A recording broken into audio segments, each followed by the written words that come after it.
Ever feel like the internet's just one massive department store? Like every website's a different department and you're stuck changing outfits just to browse? Okay, I kind of see where you're going with this. It's exhausting. And don't even get me started on all the loyalty cards, one for each department. That's online profiles today, right? Scattered, annoying. Yeah, it's a common gripe. The whole internet experience feels so disjointed. Which is where this plurality thing comes in. Yeah, this smart profile idea they're pushing. I've got articles piled up here, and honestly, it's a lot to unpack. I've been looking into plurality too. They're really digging into some big questions here, like what does it even mean to own your data online? Who are you in this digital world? Okay, so basics then. What is a smart profile, and what problem are they even trying to fix? Imagine a digital passport, but just one. You control it, it's secure, you take it everywhere, online, any platform, even blockchains. That's the core of it. Hold all the important stuff about you, your interests, what you do online, who you know, and makes it portable. So instead of five different profiles for five social media apps, I'd have one smart profile that just like works across all of them. Exactly. No more juggling logins, no more typing the same info a million times. It's Yeah. about having this unified presence online that you actually own. You decide what you share and where. Okay, I'm on board so far. But how does it actually work? I see this decentralized identifiers thing, DIDs. Are those like those crazy long codes I got to write down and hide in a safe? Yep. You can skip the safe, thankfully. A DID, put simply, it's like a unique fingerprint, but for your online self. Your smart profile gets one. And the key is you control it, not some company. The whole thing's based on cryptography, so it's really secure. See, cryptography, that's where I check out. Are we talking Enigma code breaking here? Not quite. What you need to know is cryptography makes it basically impossible for someone to pretend to be you or mess with your data. And plurality, they take it a step further with this thing called zero-knowledge proofs. Zero knowledge proofs. Rings a bell, but I couldn't explain it if you paid me. It's actually really cool when you get down to it. Imagine proving you're old enough for a website, but without telling them your birthday. That's it. That's the magic. You prove something's true without revealing the actual information. Okay, that makes more sense. More secure, more private. I can get behind that. But this is getting kind of futuristic, right? How hard is it to actually set up one of these smart profiles? Because if it's anything like a crypto wallet, count me out. Tried that once, felt like I needed a degree in, like binary code or something. Oh, I feel you. Those things can be intimidating. But that's another thing Plurality is trying to fix. You can actually create a wallet just using, like, your email. Seriously, that's it. That's surprisingly straightforward. That's the point. They want this to be usable, Mm-hmm. not just for the tech wizards. And once you've got the wallet, you link up your accounts, Twitter, Lens, whatever you use. Plurality gathers that data, uses some fancy AI to organize it, and bam, smart profile's ready to go. Color me impressed. Hold on, though. We keep saying data. What kind of info are we even talking about here, and how's it kept safe? Important question. Key thing to remember. Plurality is not out to collect new data on you. It's about letting you take control of the data that's already out there. Your posts, your connections, what you're into online.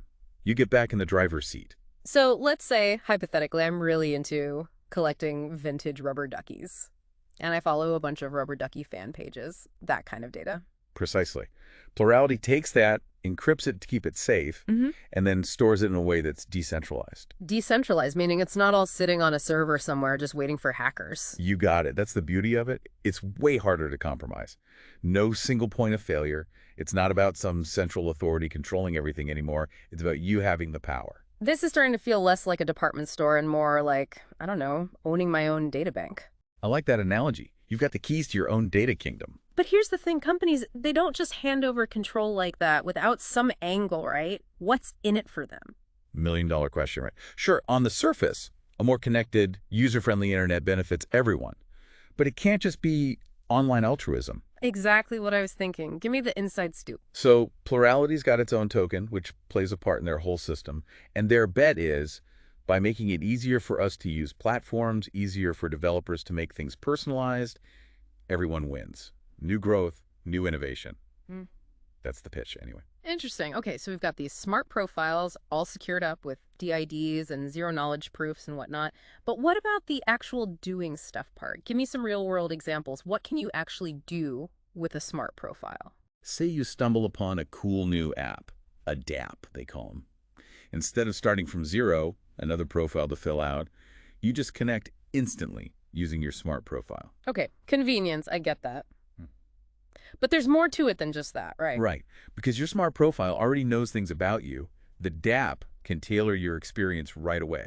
So if it sees I'm all about those vintage rubber duckies, it might suggest collector dApps or forums where I can meet other enthusiasts. Exactly. Less time on forums, more time doing what you actually enjoy. See, that's pretty cool. I did read something about profile gating, though. Is that like some exclusive online club? Kind of. Imagine a platform selling concert tickets, early access, but only for true fans of the band. Okay, I'm picturing a VIP area, but instead of a velvet rope, it's your online cred getting you in. Exactly. That's where profile gating comes in. The platform checks your smart profile, sees if you meet the criteria. How would they check that, though? Are we analyzing my posts for band mentions, or... Could be anything, really. Maybe you own a certain NFT that proves you're in their fan club, or you've been to like 5 of their concerts. The DApp sets the rules, and your smart profile is the key, proving you're good without revealing extra personal stuff. Slick. But doesn't that risk creating a new kind of digital divide then? What about people who are new to a community or don't have the right kind of online history? That's the thing. It's a valid concern. It's a conversation developers and all of us really need to have as this tech gets more advanced. Transparency, fairness, those are key. Totally. We don't want a system where only the best smart profiles get the best opportunities. Exactly. It's a tightrope walk. Finding that balance between personalization and making sure everyone's included. Sounds like it. So, to sum up, smart profiles could make the internet way more personal, way more engaging. But there's still some wrinkles to iron out. How'd I do? Spot on. It's like we've been handed this powerful new tool, tons of potential for good, but using it wisely is the real challenge. It's like, imagine you built this amazing app, right? But nobody knows about it, nobody's using it. It's like throwing a party but forgetting to send out the invites. That's the cold start problem, basically. So how do you get the party started then? That's the million-dollar question for app developers. Usually, you got to attract users somehow, hope they stick around long enough for you to figure out what they like, and then maybe you can start personalizing. Sounds like a long shot. It can be, yeah. But this is where Plurality says they've got a better way. Because users bring their smart profiles already loaded up with all that data, the app, the D-app, it gets a head start. It can personalize things from the get-go, show you relevant stuff, features you actually care about. So less time figuring out if I want my virtual rubber duckies polka dotted or striped, and more time actually building cool features for them. You got it. Make it a good experience right away. People are more likely to stick around, tell their friends, all that. This is getting kind of meta, isn't it? Like, we're talking about the future of using the internet on the internet. It kind of is when you think about it. And this personalization, it could go way beyond just suggesting apps, you know? Imagine you join a new online community, boom, instantly connected with people who share your interests. Or you're looking to learn something new and the platform's like, here's some resources based on what you already know. Speaking of which, I did see something about Plurality working with some big fashion brands, something called Fashion Week Connect. Sounds very futuristic, like a digital runway show or something. It's pretty close, actually. They're partnering up with the Digital Fashion Designers Council to, get this, make a smoother experience for browsing online fashion platforms using smart profiles. So going out to my department store thing, it's like they're making a personalized fitting room for all your digital fashion needs. That's a great way to put it. No more separate profiles, different logins for every fashion website. You use your smart profile, browse virtual clothes, buy some NFT sneakers, chat with designers all in one place. That would be dangerous for my bank account. No more frantic searching for my digital wallet while someone's outbidding me on a virtual handbag I can't afford. Exactly. It's a perfect example of how this tech can blend the digital and physical worlds. Okay, this all sounds amazing, but gotta ask, with all this data flying around, these personalized experiences, how's Plurality handling privacy? Right, you have to ask that question. And the answer goes back to those DIDs, the decentralized identifiers we talked about earlier. The digital fingerprint thing that only I have access to. That's the one. With DDEs, you're in control.